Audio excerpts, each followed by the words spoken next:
Welcome to The Explainer. Today we're digging into the surprisingly modern secrets of an ancient civilization. So, what does a 4,000-year-old city really have to do with life in America today? I know, it sounds like a stretch, right? Connecting this ancient world of, sand and ziggurats to our daily lives.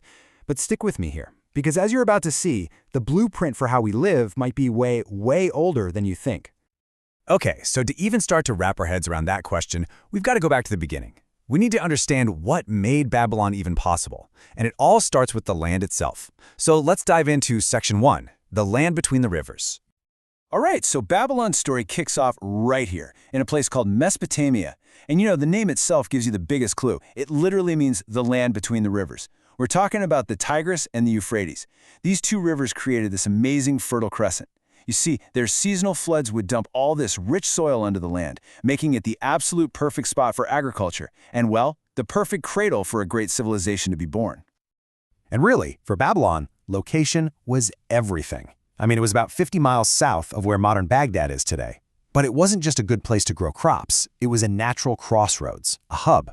And because of that strategic spot, Babylon could control major trade routes. It also made it a prime target for military campaigns, which just cemented its role as this ancient center of power and influence. Okay, so you've got this perfectly located, super fertile city. But a city, is just a city. To become a full-blown empire, well, for that, you need a visionary, a leader. And that brings us to the guy who really, truly put Babylon on the map. Let's get into Section 2, Hammurabi's grand design. So, let's talk about King Hammurabi. He reigned from 1792 to 1750 BCE, and honestly, this guy was the true architect of Babylon's first golden age. He's the one who took it from being just another city-state on the map and turned it into the powerful, centralized capital of a massive empire. And how he did it? It's amazing how modern it all sounds. He set up a centralized government. He created a formal bureaucracy that was actually funded by a tax system. He used a powerful military to expand his reach. But the thing he's most famous for, his real game changer? He created a single, written system of laws for his entire kingdom.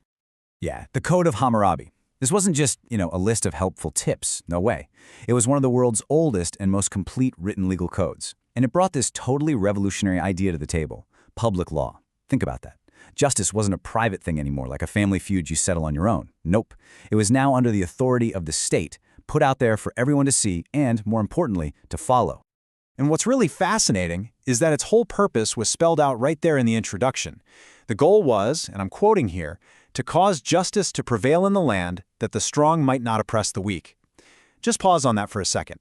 This wasn't just about punishing people who broke the rules. It was a public mission statement. It was about creating a just society by protecting those who couldn't protect themselves. And when I say comprehensive, I mean it. This code covered pretty much everything you can imagine in Babylonian life. We're talking about rules for court, civil disputes, property rights, family law, marriage, divorce, inheritance, and even regulations for labor. It was the whole shebang, a complete legal framework for their society. Now, of course, all this order was built on a pretty rigid social ladder. Babylonian society was strictly hierarchical. At the very top, you had your nobles and priests. Then came the merchants and artisans, the skilled workers. Below them, you had the farmers, really the backbone of the whole economy. And at the absolute bottom were the slaves. And yeah, your rights and responsibilities were pretty much determined by which of these boxes you fit into.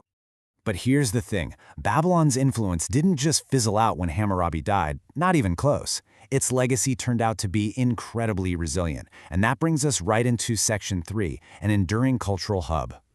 So after Hammurabi was gone, Babylon went through, well, a lot. It faced centuries of upheaval. It was sacked by the Hittites, then ruled for ages by the Kassites. Later on, it had this massive comeback under Nebuchadnezzar II, before it was finally conquered by the Persians. But here's the key.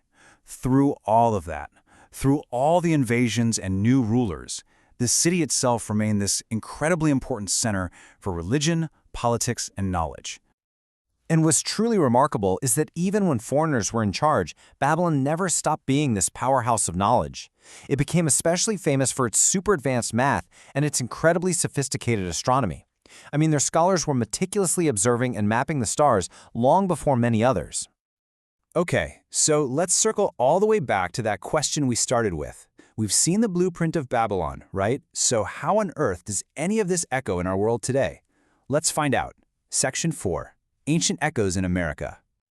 This is where it gets really interesting. When you actually put these two civilizations, ancient Babylon and modern America, side by side, well, you start to see some parallels that are honestly pretty striking. Just look at this. The parallels are pretty undeniable when you break it down. Let's start with the legal system. Babylon had its codified public laws, the Code of Hammurabi. We have our codified constitution. What about culture?